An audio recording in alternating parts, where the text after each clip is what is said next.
Agarwal, associate professor in economics, officiating principal, government college खितरी।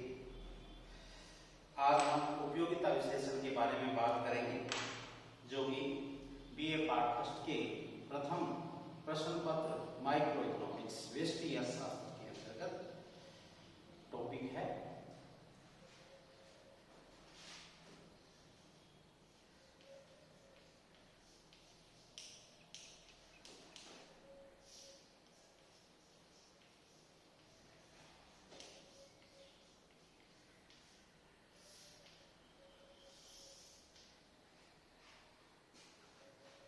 जैसा इसका नाम है उपयोगिता। उपयोगिता को परिभाषित करते हुए पुरातन अर्थशास्त्रियों ने कहा कि जो वस्तु उपभोक्ताओं के लिए लाभदायक है वही उपयोगी होती है, परंतु इसका कंट्रास्ट प्राइस से हुआ, कीमत से हुआ। ये देखा गया कि कुछ वस्तुएं ऐसी हैं जो जीवन के लिए बहुत आवश्यक है। पानी है फॉर एग्जाम्पल, उसकी प्राइस कुछ नहीं है। दूसरी तरफ हीरा, जिसकी प्राइस बहुत अधिक है, लेकिन उसके बिना हम जीवन जी सकते हैं, वो हमारे लिए इतना आवश्यक नहीं होता है। अतः बाद में उपयोगिता को जो परिभाषित किया गया उसमें अर्थशास्त्रियों के अनुसार उपयोगिता में लाभदायकता कोई जरूरी नहीं। कोई भी वस्तु समाज के लिए या किसी व्यक्ति के लिए हानिकारक हो सकती है, परंतु जब उसकी आवश्यकता की संतुष्टि प्रदान करती है वह वस्तु, तो उसे हम उस व्यक्ति के लिए उपयोगी कहते हैं। अर्थात उपयोगिता के अंतर्गत किसी वस्तु की संतुष्टि प्रदान करने की शक्ति को हम कहते हैं। उपयोगिता किसी वस्तु की संतुष्टि प्रदान करने की शक्ति को कहा जाता है। उपभोक्ता किसी वस्तु के लिए अपनी तीव्र इच्छा रखता है और उस तीव्र इच्छा को संतुष्ट करने की जिस वस्तु में क्षमता होती है वह उसके लिए उपयोगी है और उसे ही हम उपयोगिता कहते हैं। तो इस प्रकार से उपयोगिता को परिभाषित किया गया है। उपयोगिता जो कंसेप्ट दी गई है उसकी कुछ अपनी विशेषताएं हैं। उपयोगिता का संबंध उपभोग वस्तुओं से होता है, अर्थात उपयोगिता का संबंध कंज्यूमर से, उपभोक्ता से। कंज्यूमर को वस्तु का उपभोग चाहिए, वो उपभोग करता है और उससे संतुष्टि प्राप्त करता है और संतुष्टि प्राप्त करने पर उसे उपयोगिता प्राप्त होती है। इसलिए इसका संबंध उपभोग वस्तुओं से है। दूसरी बात, उपयोगिता का जो गुण है वह वस्तुगत नहीं होता है, बल्कि वह निराकार होता है। उसमें निराकार होता है। वस्तुगत इसलिए नहीं है क्योंकि हर व्यक्ति के लिए हर वस्तु अलग अलग प्रकार से उपयोगी होती है। समय, स्थान, व्यक्ति के अनुसार वस्तु की उपयोगिता भी बदल जाती है, इसलिए उसमें निराकार गुण पाया जाता है। फिर उपयोगिता सापेक्ष होती है, अर्थात उसमें परिवर्तन आता रहता है। स्थान, समय और उपभोक्ता और अन्य कुछ घटक होते हैं जिनके कारण उपयोगिता में परिवर्तन आता है, वो घटती बढ़ती रहती है, इसलिए हम उसको सापेक्ष कहते हैं। इसी तरीके से उपयोगिता का संबंध लाभदायकता से नहीं होता है, बल्कि आवश्यकता की तृप्ति करने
उपयोगिता के रूप में हम बात करेंगे कुल उपयोगिता।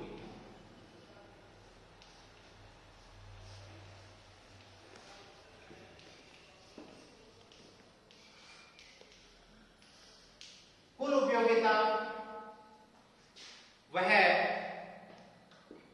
राशि होती है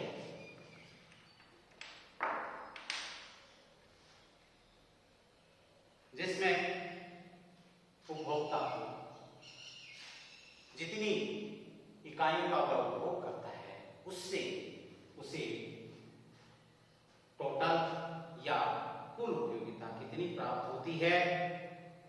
उपभोक्ता जितनी वस्तु का उपभोग करता है प्रत्येक इकाई से मिलने वाली संतुष्टि या उपयोगिता को जोड़ दिया जाता है और वो एग्रीगेट कुल उपयोगिता आ जाता है।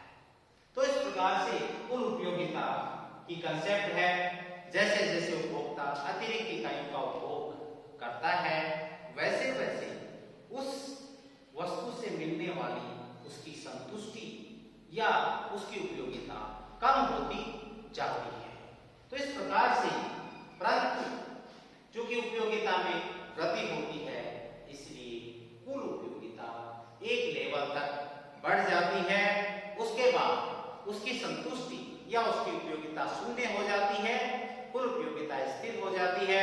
उसके बाद भी यदि वो वस्तु की इकाइयों का उपभोग करता है तो उसकी उपयोगिता ऋणात्मक हो जाती है जिससे कुल उपयोगिता भी घट जाती है। तो इस प्रकार से कुल उपयोगिता जो है की अवधारणा कि उपभोक्ता जितनी इकाइयों का उपभोग करता है उनसे मिलने वाली उपयोगिताओं का जोड़ ही कुल उपयोगिता कहलाता है। उसके बाद दूसरा है औसत उपयोगिता।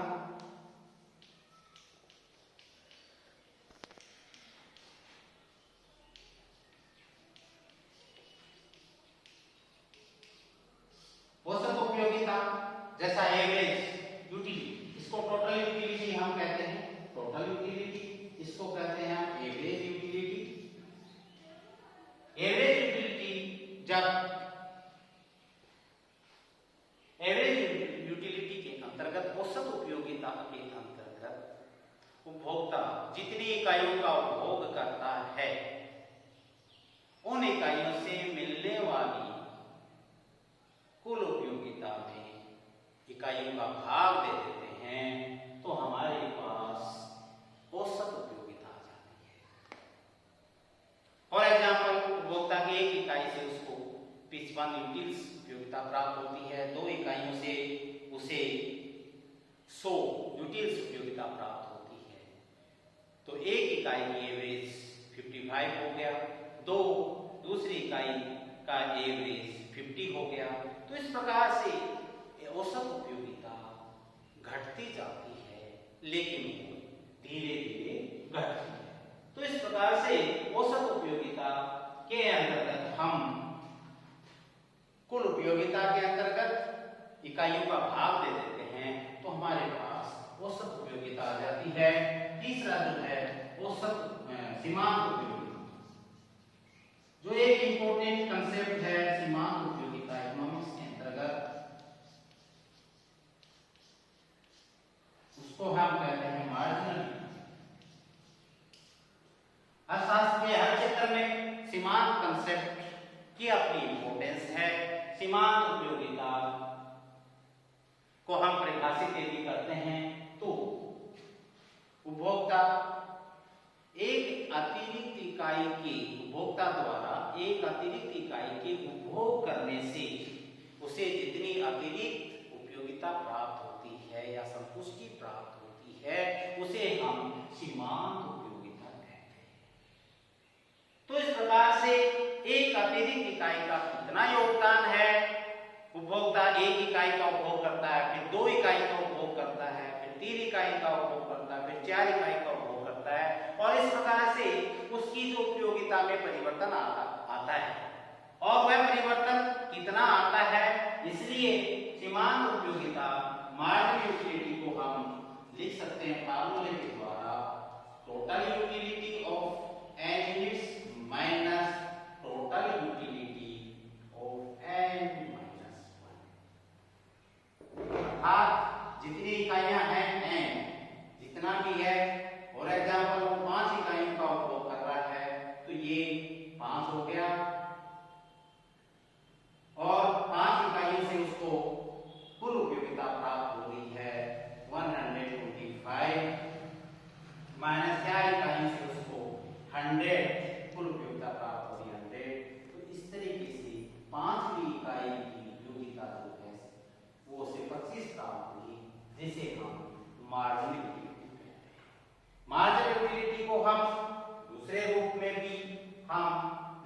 हैं इसका फार्मूला, मार्जिनल यूटिलिटी बराबर TU n delta upon delta Q।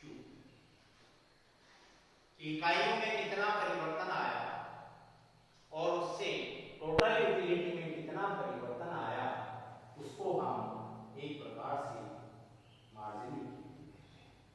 तो इस प्रकार से कोई भी वस्तु हो सकती है, quantity of x, total utility of x। तो इस प्रकार से मार्जिन यूटिलिटी के अंतर्गत हम इस फार्मूले के द्वारा भी सीमांत उपयोगिता याद कर सकते हैं। तो इस प्रकार से उपयोगिता विश्लेषण के अंतर्गत हमारी बेसिकली 3 कंसेप्ट्स हैं जिनके बारे में हम जो है ने बात की। सीमांत उपयोगिता के 3 रूप हो सकते हैं। ये धनात्मक भी हो सकती है, जब अतिरिक्त इकाइयों का उपभोग करता है तो उसकी यदि संतुष्टि बढ़ती है, उपयोगिता बढ़ती है, तो धनात्मक सीमांत उपयोगिता कहलाती है। और शून्य सीमांत उपयोगिता, यदि अतिरिक्त इकाइयों से उसकी उपयोगिता पर कोई प्रभाव नहीं पड़ता है तो उसे हम शून्य सीमांत उपयोगिता कहते हैं। और थर्ड हमारा है ऋणात्मक सीमांत उपयोगिता, जब वह अतिरिक्त इकाइयों का उपभोग करता है तो उसकी संतुष्टि कम होती है या उसकी उपयोगिता कम होती है, तो हम कहते हैं ऋणात्मक सीमांत उपयोगिता। तो इस प्रकार से हमारे 3 कंसेप्ट्स हैं सीमांत उपयोगिता के संबंध में, और वो जो है हम उसी के रूप में जो है इसका उपयोगिता विश्लेषण के अंतर्गत उसका उपयोग डायग्राम के माध्यम से हम दिखा सकते हैं कि किस प्रकार से इसका क्या संबंध है। सीमांत उपयोगिता, कुल उपयोगिता और औसत उपयोगिता।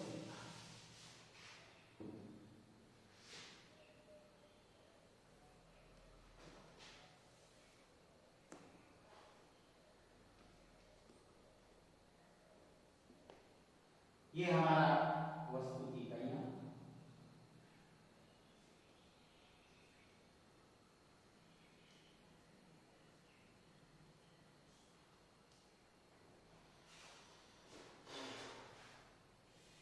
और इधर हम लिखेंगे उपयोगिता।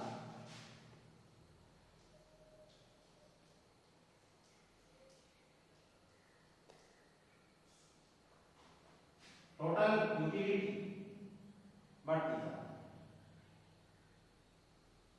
बढ़ के स्थिर होती है और फिर जहां पर ये मैक्सिमम होती है वहां पर सीमांत उपयोगिता शून्य होती है।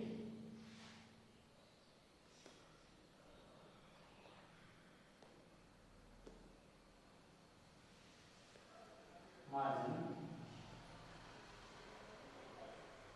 औसत उपयोगिता धीरे धीरे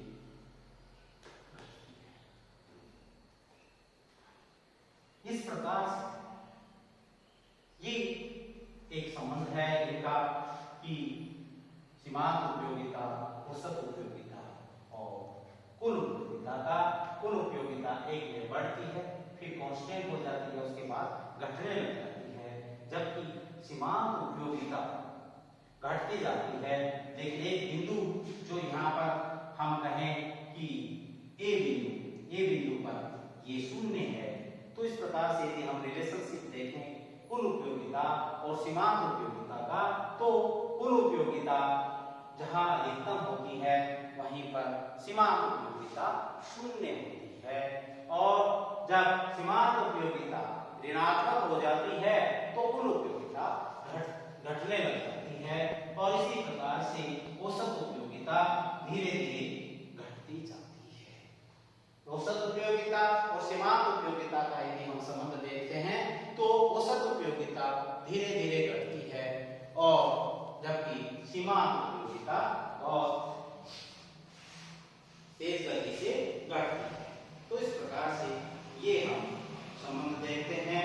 सीमांत जो मार्जिनल कंसेप्ट दी है, सीमांत का हर क्षेत्र में महत्व है, उत्पादन में महत्व है, जिसमें हम सीमांत लागत देखते हैं, सीमांत उत्पादन देखते हैं, मार्जिनल कॉस्ट और मार्जिनल फ्रैक्शन इसी तरीके से हम उपभोग में देखते हैं, जिसमें हम सीमांत उपयोगिता देखते हैं, मार्जिनल यूटिलिटी देखते हैं। इसी प्रकार से हम एक्सचेंज विनिमय के क्षेत्र में देखते हैं, क्योंकि उपभोक्ता किसी वस्तु की उतनी प्राइस देगा, उतनी कीमत अदा करना चाहता है जितनी उसे सीमांत उपयोगिता उस लेवल तक प्राप्त होती है, और उत्पादक भी उसी रूप में उसी प्राइस पर देना चाहेगा जहां पर उसकी सीमांत लागत कवर हो जाए। तो इस प्रकार से विनिमय के क्षेत्र में भी इसका महत्व है। वितरण के क्षेत्र में भी महत्व है इसका। जो उत्पादन के साधन हैं उनको जो पारिश्रमिक दिया जाता है वो उनकी सीमांत उत्पादकता अर्थात मार्जिनल प्रोडक्टिविटी के अनुसार दिया जाता है। राजस्व के क्षेत्र में भी सीमांत का महत्व है। राजस्व के अंतर्गत सरकार टैक्स लगाती है, आय प्राप्त करती है, अर्थात सीमांत का त्याग होता है जनता का। फिर उस धन को सरकार जनता पर खर्च करती है, उनको संतुष्टि प्राप्त होती है उस वे से, सीमांत संतुष्टि। तो जहां पर सीमांत संतुष्टि और सीमांत त्याग बराबर हो जाते हैं वहीं संतुलन की स्थिति होती है। तो इस प्रकार से ये उपयोगिता विश्लेषण को कई अर्थशास्त्रियों के द्वारा आलोचना की गई है कि इसका सीमित क्षेत्र है, व्यावहारिक है, ये इसको मापना बहुत कठिन है और ये स्टैटिक इक्विलिब्रियम को दर्शाती है, क्योंकि हर व्यक्ति की अपनी अलग अलग उपयोगिता होती है। एक ही वस्तु की एक स्थान के अनुसार भी उसकी उपयोगिता भिन्न होती है, व्यक्ति के अनुसार भी, समय के अनुसार भी उसकी उपयोगिता भिन्न होती है। तो इस प्रकार से इसको क्रिटिसाइज भी किया गया है। उपयोगिता की अवधारणा